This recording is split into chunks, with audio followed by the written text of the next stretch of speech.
The Spin-off Podcast Network. Are you making the most of your KiwiSaver investment? Generate is an award-winning KiwiSaver provider with a track record of strong long-term performance. Making a smart decision now could add tens of thousands of dollars by the time you reach retirement. Book a no-obligation chat with a Generate KiwiSaver advisor today at generatekiwisaver.co.nz/get-advice. A copy of the product disclosure statement is available at generatekiwisaver.co.nz. The issuer of the scheme is Generate Investment Management Limited, and of course, past performance does not guarantee future returns. I'm Toby Manhire, and this is Juggernaut, the story of the Fourth Labour Government, a podcast in 6 parts. Doesn't give my opponents much time to run up to an election, does it? This nation is at risk. What do you think you're up to now, you perverted little liar? I could smell the uranium on it as you lean towards it. There's a radical overhaul in the history of New Zealand's administration. Juggernaut, the story of the Fourth Labour Government, made with the support of New Zealand On Air. Listen now on the Spin-off or wherever you get your podcasts. Fuck, honestly, here's the thing about rats tests. Like, they don't stop. I don't know if there's like some sort of design flaw in my nose, but like it goes... It gets to your mouth and eventually, past the frontal lobe to the backal lobe, like right in the back, like tubes. almost to the base of my spine. Yeah, no, that's good. And I'm like, what? Absolutely. Is it Spinal supposed to go fluid this is where far? that's where you pick up the virus. Yeah.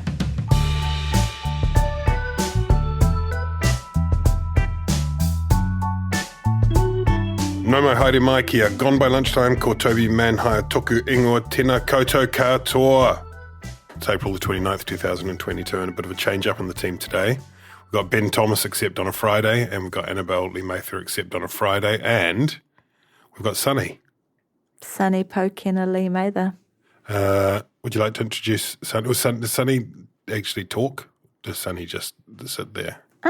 She talks to me, but she gets a bit shy in a group situation. My 22-year-old moved out of home, so I had to replace her. Yes. So I got with a dog. caboodle. Yeah. A caboodle. Yeah. Is that the name of That's the what it's caboodle. But what is it? No, a labradoodle is I don't know. She's Explain French and British, so her mum's Cavalier. Oh, yeah, gotcha. And her dad's French, Poodle, whāngai by Māori, so... Did you have to travel halfway around the country to pick it up? Yeah, I had to drive to Ngāti Maniapoto to go get her. Mm-hmm. Yeah, Mihi's people. So these dogs are scarce, aren't they? I know someone who had to catch 3 flights and stash $1,000 under a rock. Very expensive. Yeah, it was a bit like doing a drug deal at a park with the like handover and stuff. Very exciting. We don't, unfortunately, do I hear have any video cameras in the studio? Are they? Nah, we'll probably have to take a photo of Sunny Pokena to... It's unfortunate, especially because Ben Thomas and Annabelle Lee-Mather are dressed today as giant kiwifruit.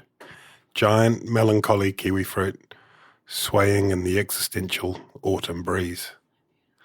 It's quite a sight to behold. I mean, the audio is still working despite their... I can't even tell which one is which. Is that you and the gold one, Annabelle? Yeah, like Todd Muller, I prefer a golden kiwi. Ben? As a patriot, traditional green. Traditional green Chinese gooseberry. It was so beautiful though, wasn't it? Such a moment. It's beautiful. We're going to talk about a little bit of that later on. Perhaps we'll also talk about Luxon on the polls in a moment. We're also going to talk... We're not going to talk about Three Waters. That's sort of happening as we speak. There's the sort of reset, the acceptance of the working group recommendations. We're not going to talk about that because we haven't had time to get our heads around it, so I shouldn't have even mentioned it. We're going to talk about the Rotorua representation bill. We're going to talk a bit about grounded kiwis. Let's talk about Luxon first, shall we? Yeah. Ben, it's been a sort of series of... I guess gaffes would be overstating it, I think, but kind of struggles on the part of Chris Luxon when we do Christopher Luxon, Chris Luxon and Christopher Luxon. There was public transport, public holiday, lots of things beginning with public that he's struggling with getting his head around. Public-y things. He wasn't sure about the subsidies on public transport. He said that we should cancel Labour Day. It was sort of a joke that he picked up with someone else, but then it wasn't really a joke, but it kind of was a joke. There there was the interview with Jack Tame on Q&A on Sunday, and a series of other interviews which weren't, I think car crashes would be overstating it, but he struggled again and he looked a bit undercooked. It sort of seems to me that there's been a lot of, the best way to sum up his latest 10 days or so would be his line, which is, what I am saying to you is that I could have expressed myself better. He's been saying that a lot. Those two bits, what I'm saying to you is, and I could have expressed myself better. And tell me this, there's some sense in which anyone who's just competent would have been a great relief to the national voting base after what happened in recent times. He's green. He's new. That's kind of what you'd expect from someone who's new. How serious is it? Is it being overplayed by the partisans? And how much better does he need to get before an election next year? He's the green kiwi fruit. He's the green kiwi fruit. Delicious, but green. Yeah, he's inexperienced. He's a traditional national guy. Some people have said he's not the flashy gold kiwi fruit that John Key was when he came in. Yes, they have. Promising something new and exciting, a bit different. He's tried to play, at least once I've heard him say, well, I'm not a political insider. Trying that line, which I thought was a bit of a stretch. As a man on the street. I don't even know what I'm doing here or why you've got me on. I'm just a humble Parnell resident.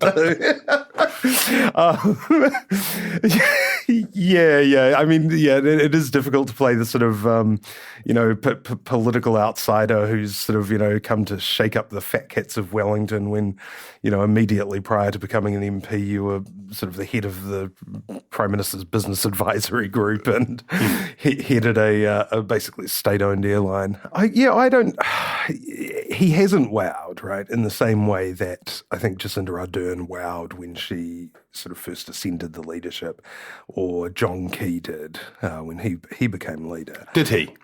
John Key? John Key wowed. Okay. I was not around, but I wondered that. Was John Key sort of seen as a hit the ground running? I mean, I recall he did the deal on smacking, which was a smart little bit of triangulation. He was just seen as a perfect antidote to Helen Clark, who is like so across the detail of every little thing and so kind of matronly and schoolmarmy. And he was this like casual vibes, cool uncle who'd blown him from New York but knew a lot of cool stuff and loved rugby and I don't know.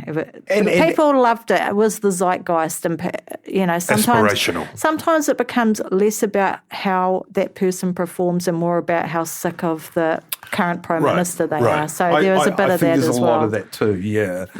But yeah, look, John Key, but at the same time, there was a clamour from the public, to whatever extent, for John Key to become leader of National, for Jacinda Ardern to become leader of Labour after, their various predecessors. Luxon, there was certainly chatter about him, but it was mainly elite chatter. He wasn't sort of particularly well known outside Parliament, some recognition in the party. But so he, he's had a slightly tougher kind of entrance there. I think Matthew Hooden wrote pretty critical, but column, which raised some good points. Luxon was away from New Zealand for longer than John Key was. He was away for 16 years. He hasn't been here. You saw that in his interview with Moana on Te Ao. Yeah. He hasn't been here for, what we would call the modern treaty settlement process, those kinds of issues. It's just not stuff that he's spent a lot of time thinking about. He, as disclosed in his interview with Thomas Coughlin, he's never spent any time at all thinking about how buses are funded. This is like, this is just... Which is, I think others have said, kind of a little bit ironic, given he runs a massively subsidised public transport company for many years. Oh, well, yeah, but again, they're two completely different things. I mean, that's something that Hooden said as well. The difference between, say, a CEO and a currency trader. Currency trader basically has to know about everything and wants to know more and more information to know about like what might affect, the dollar in this country or whatever. They want to know basically everything that's happening in the world, right? the CEO of an airline doesn't want to know that. He wants to know what's happening with airlines. He wants to know what's happening with customer numbers. So, maybe you get like less of a focus. But I certainly don't buy this characterization that his interviews have been train crashes. I mean, he's had hard interviews. Part of me sort of wonders why he agreed to do so many what we might call multimedia interviews. With Hui, with Moana and Te Ao. 2. It's like not so many, it's like 2, to be fair. Most of them. and we've been waiting months for him too. Like when we had him on the Hui, it's the first time we've ever had him. So. He did seem a little underdone. But the thing is, these weren't train wreck interviews. I think what actually sort of came out of them was a very sort of traditional National Party kind of approach, which was, we vociferously stand against everything this government is doing, and when we get into power, we'll probably leave it there. And there's the maxim, which is, partly false, but is that governments lose elections rather than oppositions winning them. That's part of it. And one of the things I think of when you listen to those Luxon interviews, or in fact, half listen to them, as most people do, if they hear them at all, is while they're making their kids' school lunches or doing some domestic chore or driving somewhere. It doesn't have, even if you just kind of did some audio analysis on it, which Te Ahi is working on this project even as we speak, I'm sure, it doesn't feel as though there are these horrible moments. You know what I mean? Like it doesn't, it seems, they seem to, he retains a certain sang-froid, and it has he's sort of cheerful and chirpy, and how are you? He's got this, it doesn't seem like this is a person, if you're half listening, who's in crisis. What do you think, Annabelle? 5 months in tomorrow, 5 months of leadership tomorrow for Luxon. How do you rate his performance so far? I think there will be concern around his performance. Certainly, he's got some really good things going for him. He's charming, he's warm, he doesn't get aggro, he doesn't flap around and go crazy. But, I mean, the interview with the Hui and the interview with Moana aside, the interview with Jack and Tova, these are things that he should know about. New Zealanders will forgive him for not knowing the nuance between, the treaty and te tiriti and those sorts of issues. But when it comes to being asked about his tax policy, about what sort of changes in government spending he would make, as a CEO, this is his sweet spot. He should be able to put up really compelling, convincing, credible arguments, and he's not doing that at the moment. So that will be of concern. Will it matter to most voters? Probably not. But here's the issue: once you get caught in this relationship with the media, these sort of gotcha interviews, making a sport of like pulling your pants down. It's a really hard dynamic to get out of it, and so they're going to. Momentum. It does have its own momentum, and they're going to keep chipping away at it.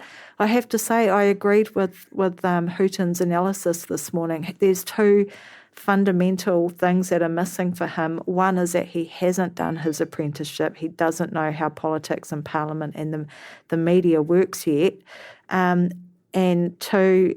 He has spent a long time away from home, and he has missed out on big chunks of historical, institutional knowledge.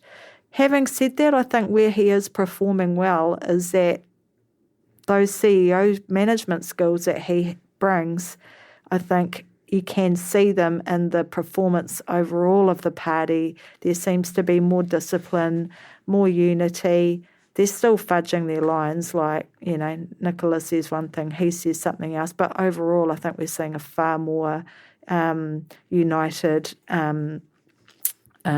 party than what we had before.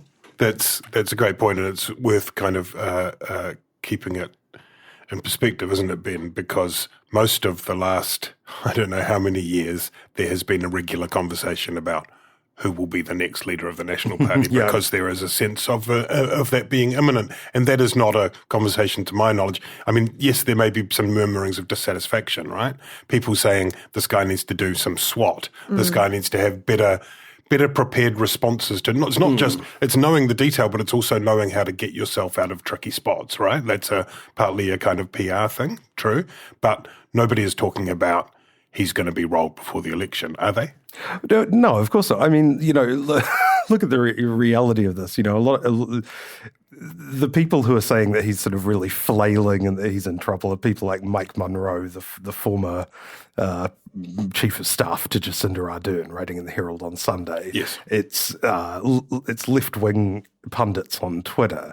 I mean, and you can just sort of imagine the scene of, Well, to be fair, Matthew Hooton isn't a left-wing pundit on Christopher Luxon, turning up to the caucus room and going, "Great news, guys! We're ahead in the third out of the 5 polls in the last 2 months," and and his caucus pelting him with fruit and going, "You said prospective instead of perspective on Te Awamutu Moana, you idiot, you moron! Get out of here!" Well, let's talk about. Let's talk about that. You, Christopher Luxon. Because the polling, because you're right, because he's going to instead be given a standing ovation when he walks into the caucus room, because the polls are showing the National Party in the lead.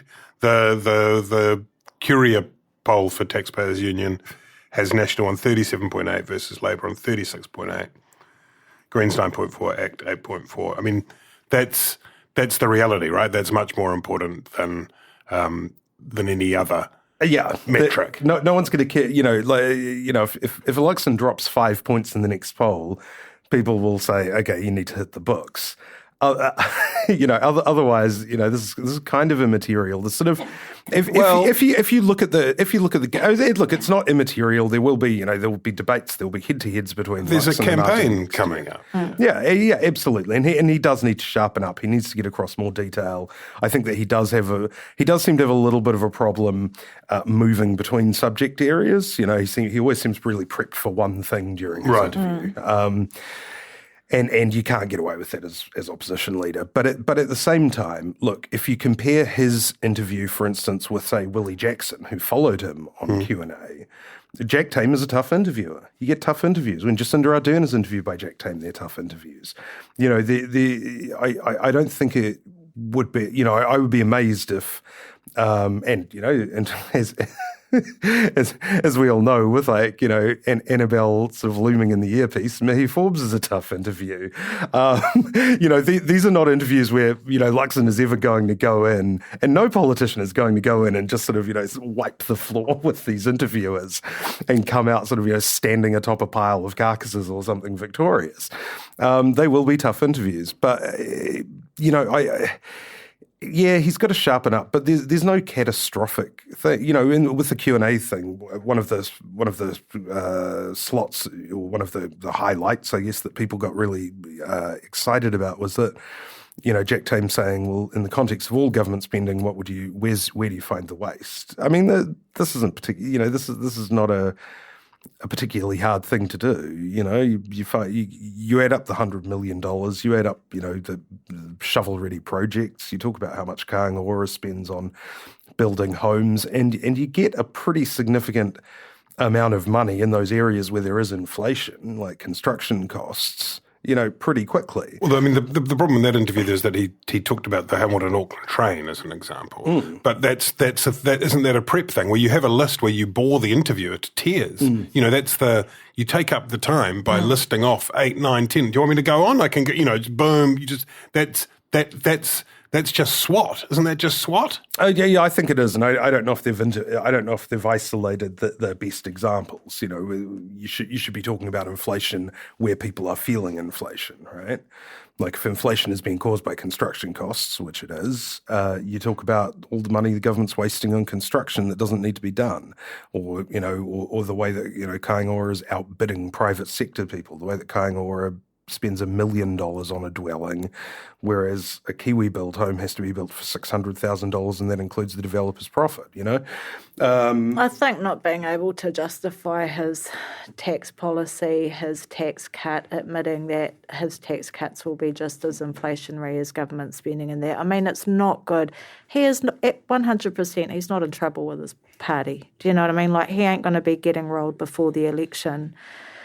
I think you get to a certain part in the election cycle, just like when we were talking about John Key and Helen Clark before, where it almost doesn't matter what the opposition guy does. People are just sick of the current PM, and I think Ardern, COVID giveth and now COVID taketh away. Like she did well during COVID and she was rewarded for it, and now she's being punished for it. So she's really kind of on a knife edge. So I think it'll be, in some ways, more about her performance than his in terms of what she's able to hold on to.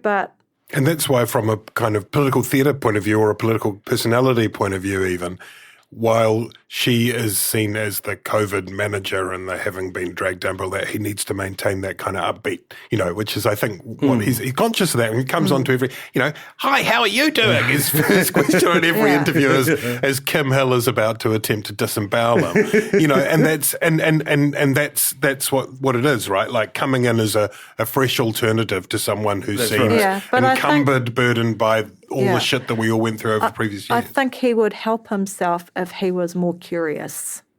He needs to get across more issues. He needs to fill in the void of his institutional knowledge of New Zealand over the last sort of 20 years to enhance his credibility as a leader. Because at the moment, when he can get picked apart on stuff like tax and government spending and all of that, it's not good. It's not a good look for him. Yeah, and I think he needs, the public transport gaffe in particular was poor. I mean, given the bailouts that Air New Zealand has received over the years, like you'd just expect them to be a bit more polished in these areas. Yeah, I mean, I think a lot of that stuff is honestly vague enough that you can kind of plausibly accept his explanation, even if you don't believe it, right? But then again, Annabelle's point is right that in a way he's also playing to a bunch of different audiences, one of which is the press gallery and the media establishment more broadly. And if he's seen as not really understanding how public that's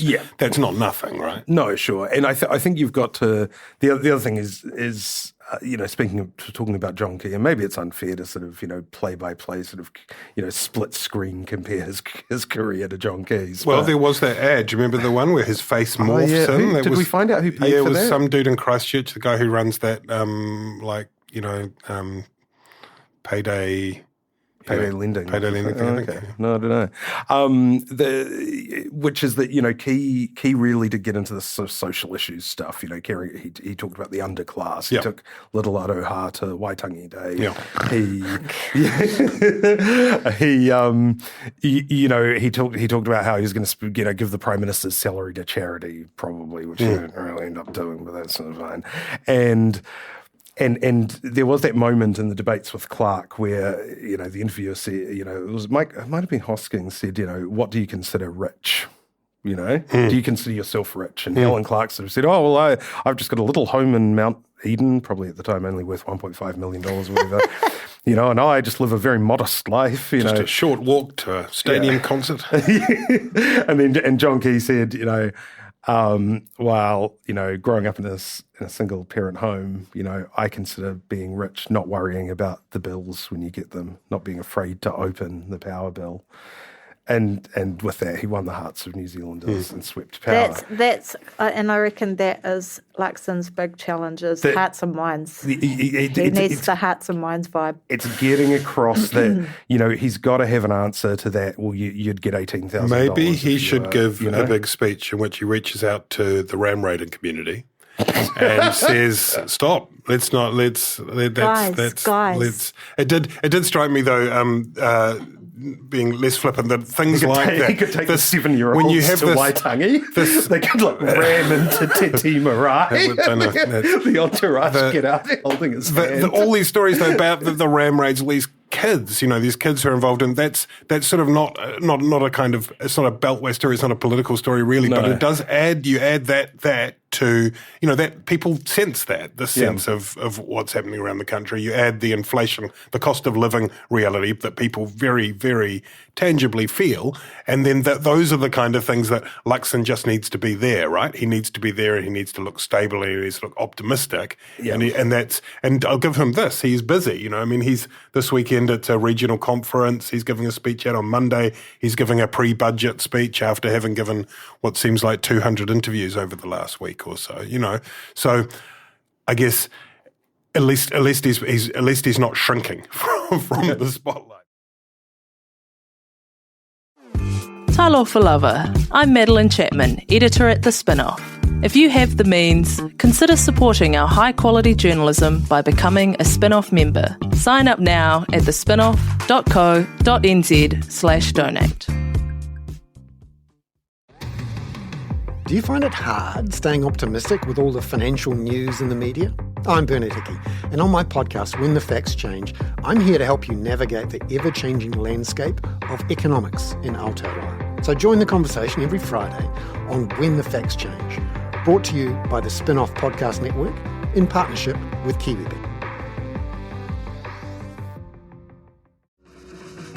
Are you curious about how business can be better? I'm Simon Pound, and I host Business is Boring, a podcast where I kōrero with some of the most interesting people in entrepreneurship, commerce, and making things happen. Tune in to Business is Boring every Tuesday, brought to you by the Spinoff Podcast Network in partnership with Spark Business Lab. Let's move on to grounded kiwis, not the kiwis that you guys addressed at, although grounded kiwis, I want to ask you this. Isn't that the nature of kiwis? Like when you literally think about kiwis? Like, what's the other type of kiwis? Kiwis like the long-winged flying kiwi, or what? No, because you've got to think, like, we're talking aspirationally. We're talking about how New Zealanders see ourselves, which is kiwis who can fly on the world stage. Or dance on a stage in Japan. Take flight. And it was Victory for the Grounded Kiwis, which is a group that was set up during the MIQ years as a lot of people struggled to get home to New Zealand. It's a generous appraisal. And the High Court Justice Gillian Mellon said that MIQ was fine, right? Like the decision wasn't that MIQ in principle was unjust.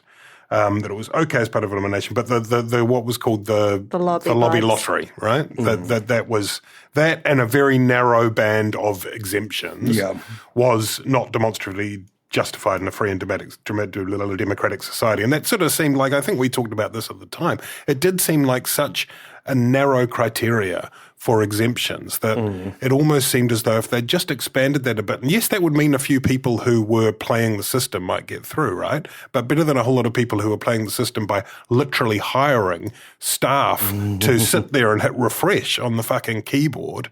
It's a victory for grounded kiwis. What does it say about the response overall, Annabelle Lee-Mather? I mean, I find it hard to get, worked up about this issue. Like, the lottery system wasn't in place for that long, as I understand it.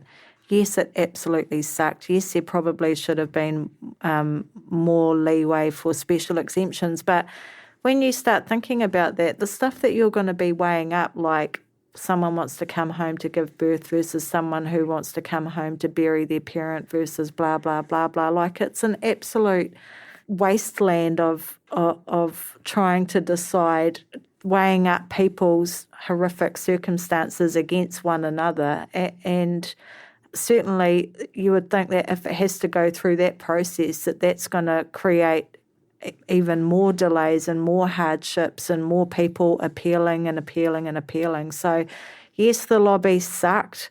Yes, we know MIQ could have been better, but it served us well. I don't think it's the huge victory that grounded kiwis are saying it is. It's just that the lobby was bad, and yeah, I don't know. I'm just like, a lot of people faced hardship during lockdown, whether they be based in New Zealand or based overseas. A lot of people had to sacrifice farewelling parents, children, loved ones, pregnancies, all that sort of stuff. So, yeah. I think there is very little sense that it's going to have a massive political impact now. People's attention is not really focused on that at the moment. There will be some people who have long, lingering, enduring memories of that time, and it may impact them. But, Ben, it's important because the judges ordered them to go away and come up with, what is it called, the declaratory something or other, I forget the legal term. But basically it's useful in terms of next time, and there very well may be a next time, that this is done. This was done at haste, right? And I think we can all forgive. No one expected a perfect system. But next time it'd be good to get it right. Yeah, and we've seen this with a bunch of, the first week of the lockdown was arguably illegal back in March 2020, or unlawful rather. There have been a number of Bill of Rights declarations about MIQ, to do with exemptions for business travel. Then there was, the grounded kiwis case here. There was another sort of, the mandates, the mandates for army and police. For police and defence force, yeah. Yeah.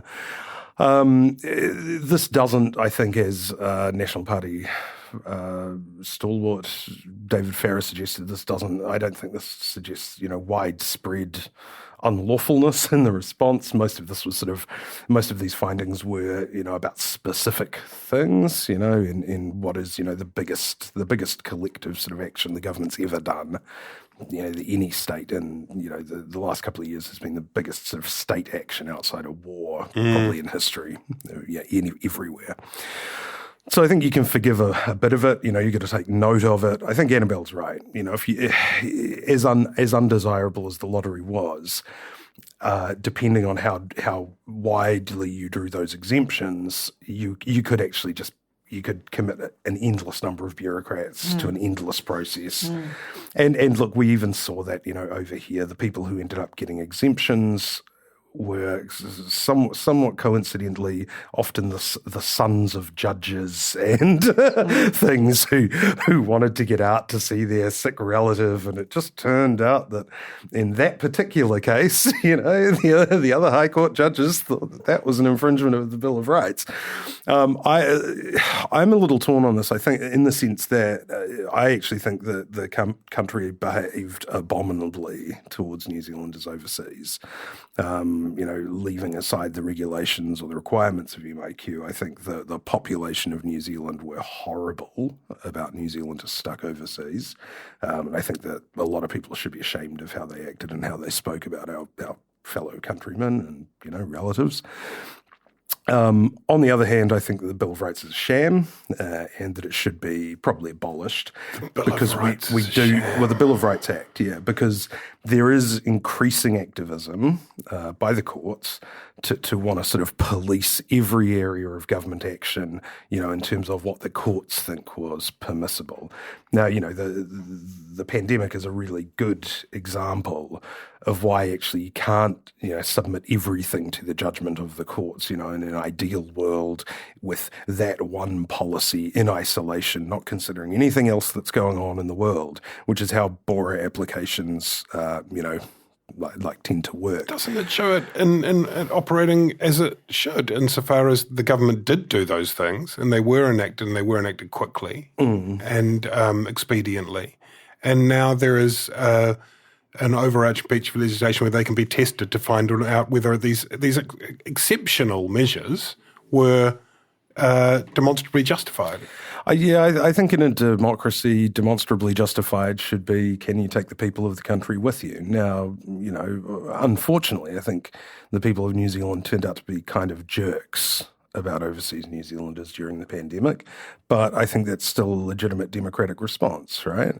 So look, I'm not a big fan of sort of the increasing sort of scope of Bill of Rights litigation because I don't think that judges should be the opinions of judges should be put above the opinions of elected representatives. Let's the next thing we're going to talk about has a Bill of Rights element to it too, which is the Rotorua Lakes Council had a local bill that was going through the parliamentary process. Tamati Coffey, the local MP, had it with a kind of unusual form of bill, or less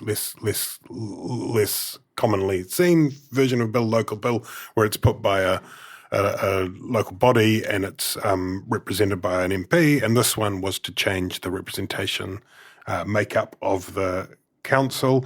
David Parker, the Attorney General, advised that it would breach the Bill of Rights, and that's to do with the nature of it, which is it proposed having 3 general seats, 3 Māori seats, and 4 at-large seats. I think that's for editors at large only who are available for those ones. It had got past the first reading. It was going to select committee. Rawiri Waititi, the Te Pāti Māori co-leader, says brave and progressive. Critics said it was badly drafted. They raised concerns about the pace at which it was being put through the process, but most fundamentally that it removed the principle of equal suffrage.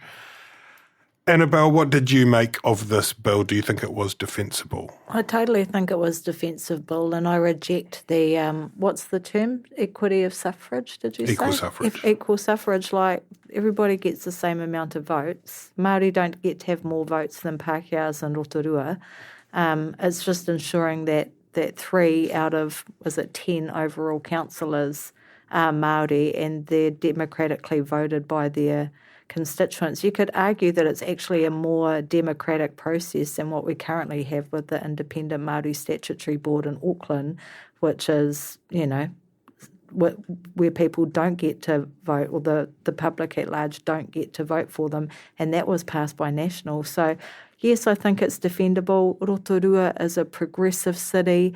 They see firsthand the benefits of co-governance with the Te Aroa River iwi Trust Settlement. They have a strong relationship with mana whenua there. They had done their homework. I do think it's defensible, and I think this boils down to Labour not wanting to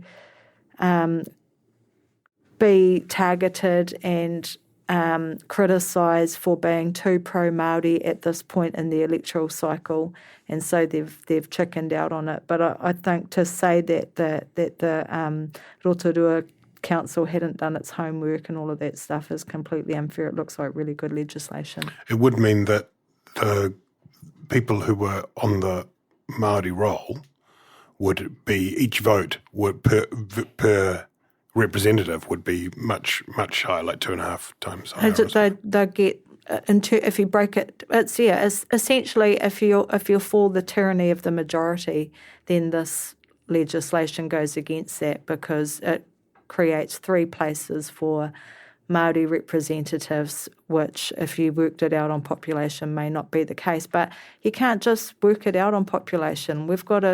This is a country formed on the treaty. This is a city that was gifted by Ngāti Whakauē for the people to set up a township there. So it's not just as straightforward as that. There's a whole lot of other stuff going on. And Māori would still be in the minority. They wouldn't be the majority of people on council. So why is it an issue? So there's been a pause put on it. I think the words they use. Basically, it's been stopped for now. It's going back to Rotorua to reconsider it. And I mean, do you think this has still got legs in it, or do you think this will just disappear? I think it'll either be amended to ensure proportionality, or it will be withdrawn, because I think the plan was pretty much drawn up before Nanaia Mahuta's reforms to allow councils to sort of implement Māori wards without it going, without the possibility of a public referendum to veto it.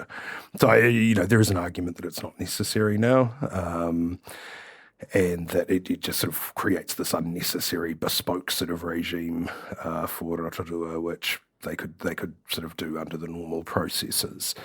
There's probably an argument that it would, even if you created proportional Māori wards, it would still end up being unrepresentative, in the sense that those who voted's votes would be worth more proportionately, because Māori have much lower turnout than old white people in local government elections. I mean, this idea that local government is democratic is all a fucking scam anyway. Local government is bullshit. Local government has a turnout of between about 30 and 40% nationwide.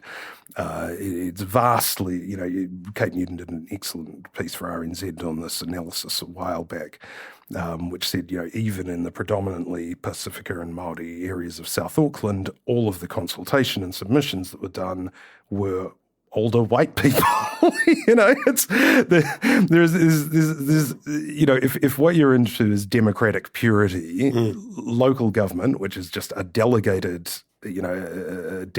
sort of function of central government, set up under these sort of arcane rules with this kind of sham of local democracy kind of attached to it, it doesn't get you there. I don't know why people are so fixated on this idea of democracy in local government. I tend to agree. Like if you've got the sort of regime set up, under the Local Government Act, that everybody gets a vote and they get to vote in their ward and stuff, you should keep it proportional for that purpose.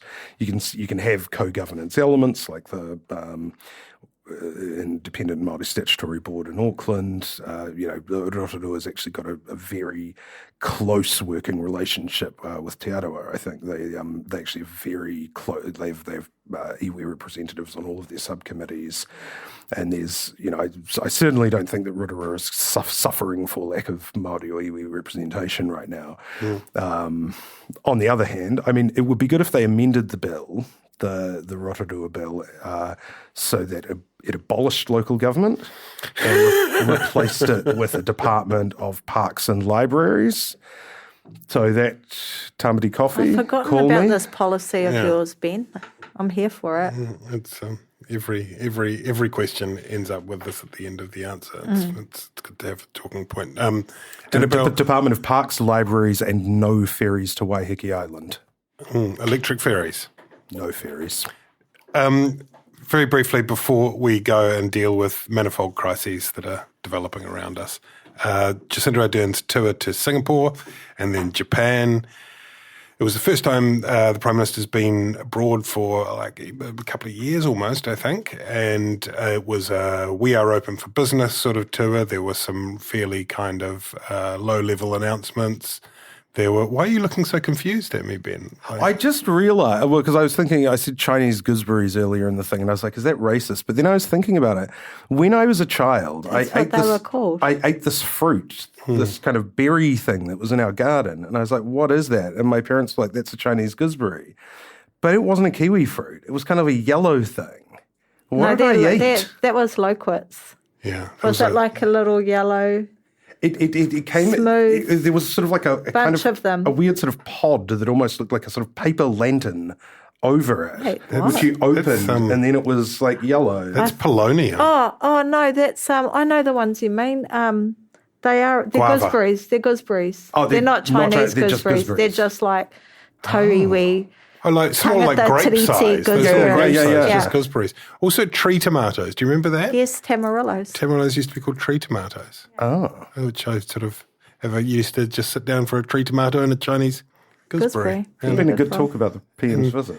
Can I just say that, like those kiwi fruit, there will always be an MIQ spot for them in my hotel, and in your heart, and in my heart. They are in my virtual lobby of my wairua all the time. That's right. If you don't get an exemption to my soul, if you don't get an exemption to mourn with your family in person at the tangi because you're still in MIQ, the kiwi fruit will just come in and sway mournfully. You will not find this level of geopolitical analysis anywhere else, ladies and gentlemen. Look, I'm tearing up.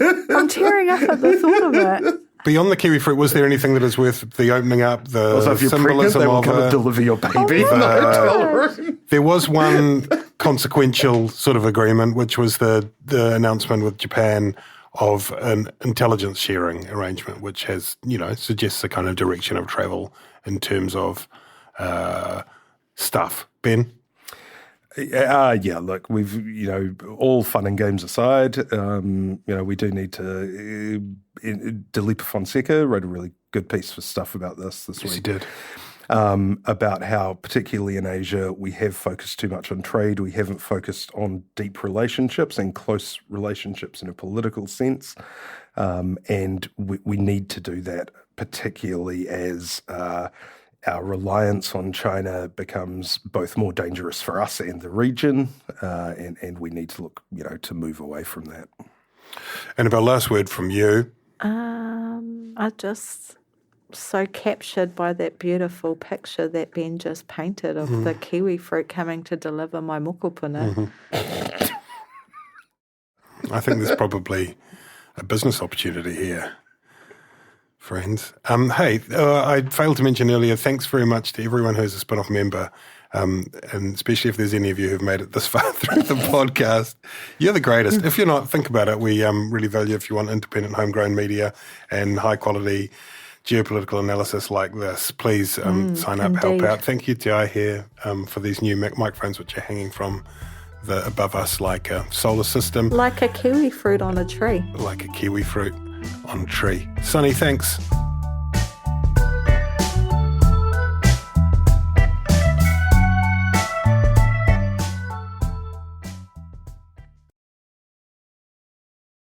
This is Climate Adaptation. We are the pōtiki of the taiao. And the words of those keeping the home fires burning. It's more than just going along and planting some trees. You got to be able to defend that place to the end of your life. We have the solutions. We just need to come back to the belief in ourselves as rangatira. Join me, Nadine Hura, and Ruia Āpirehama for Ko Papa Ko Rangi Series 2, Ahi Ka. Brought to you by Te Komato Te Tonga, the Deep South Challenge, out now on the Spin-Off Podcast Network or wherever you get your podcasts. Kia ora e te iwi, Te Aihe Butler here, podcast manager at The Spin-Off. If you enjoy listening to our podcasts, consider supporting our mahi by signing up to become a Spin-Off member at thespinoff.co.nz/donate. The Spin-Off Podcast Network.